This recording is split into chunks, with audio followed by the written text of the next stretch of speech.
I see people who pay off their cards every month, but they don't utilize this method, and they wonder why their credit score is being affected so dramatically. You're gonna watch your credit score shoot up.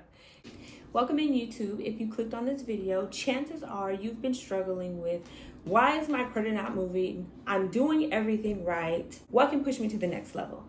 The easiest hack that is so overlooked is what I'm about to share with you right now.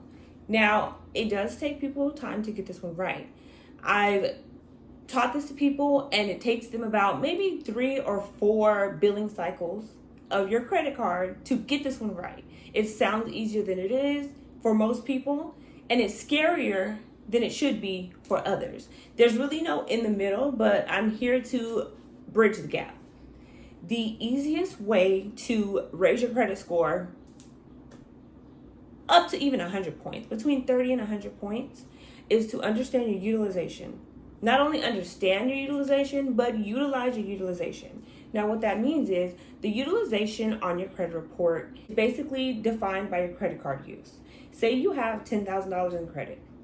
Say you're using $1,000 of it. That means you're using 10% of your full credit line, which is not bad for utilization. It's not bad, but it's not the best. When it comes to utilization, you've probably heard the golden rule. You want to have 30% utilization.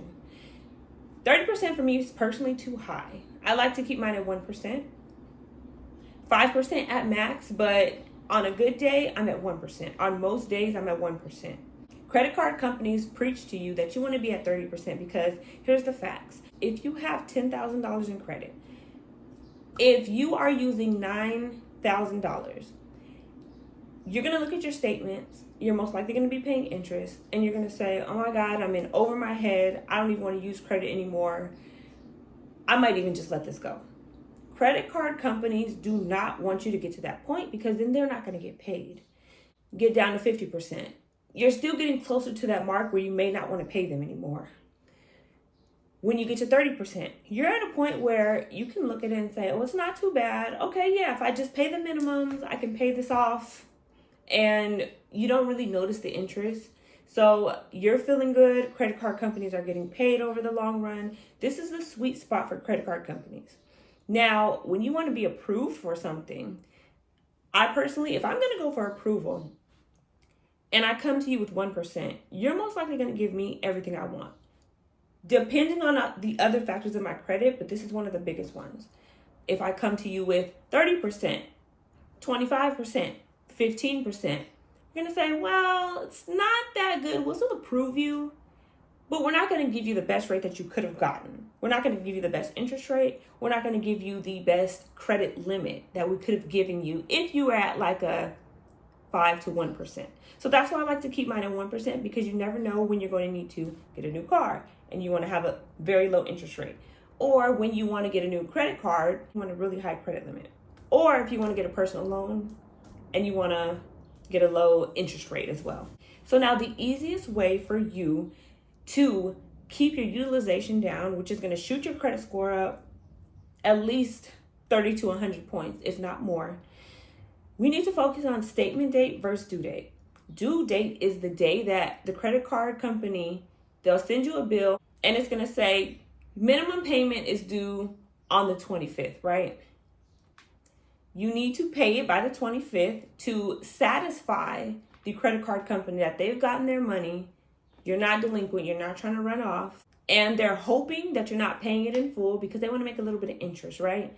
So whatever you're going to pay that month for that card, hopefully to avoid interest, hopefully in full, but if not, at least the minimum payment, you want to pay that by the due date. There's a special date called the statement date. This is the date that gets reported to all 3 credit bureaus. We have Experian, TransUnion, and Equifax, right? They all get reported to them at different dates. Each credit card company has a different date that they like to report. So what happens is you pay it on the due date. Do not use, I repeat, do not use your credit card. Do not use your credit card. Do not use your credit card. Pay it on the due date. Do not use your credit card. Do not use this credit card until the statement date, until the statement comes out. Don't even worry about knowing what the statement date is. Most people are getting paperless or you can go and look for it online, or you're going to get it in the mail. If you get it in the mail, do not use your card until you get a statement, a paper statement in the mail that says, this is what you did last month, this is when it's due.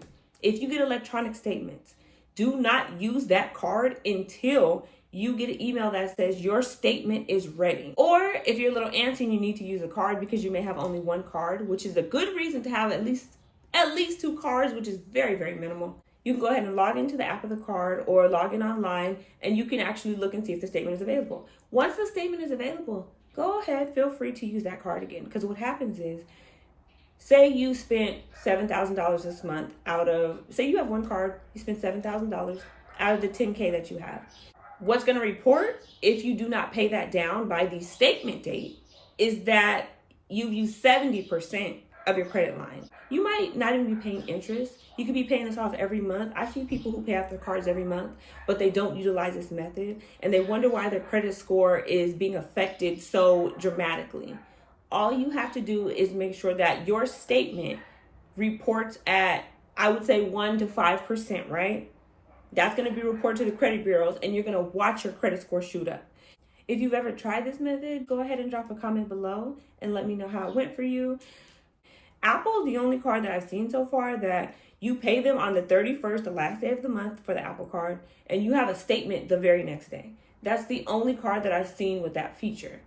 There may be more out there. Go ahead and drop it in the comments if there is one that I need to know about. But for the most part, it's going to take 3 to 4, maybe even 5 or 6 days, right, for a statement to come out. Do not use that card while that statement is generating, because that is what's going to be reported. Whatever happens in that little gap of pending and posted transactions, it's usually posted transactions. When things are pending, they usually don't end up on your next statement. But anything that posts between the due date and the statement date is going to alter the utilization, which is going to either drop or raise your credit score. The fact that I've taught this to people and then they tell me, oh, my credit score went down 30 points this month. So we go and look at their credit, and then I see that their $200 credit card is at $199 reporting. That's exactly why. Now, in reverse, go ahead and pay that down to $5, right? Now you're going to be at about 1%, because I'm not doing the math in my head right now, but you're going to be at about 1%, and you're going to see your score shoot up. So if you haven't tried it yet, please, please, please go into all of your credit cards, look at your due date versus your statement date. Go ahead and make sure everything you want to be paid is paid by that due date.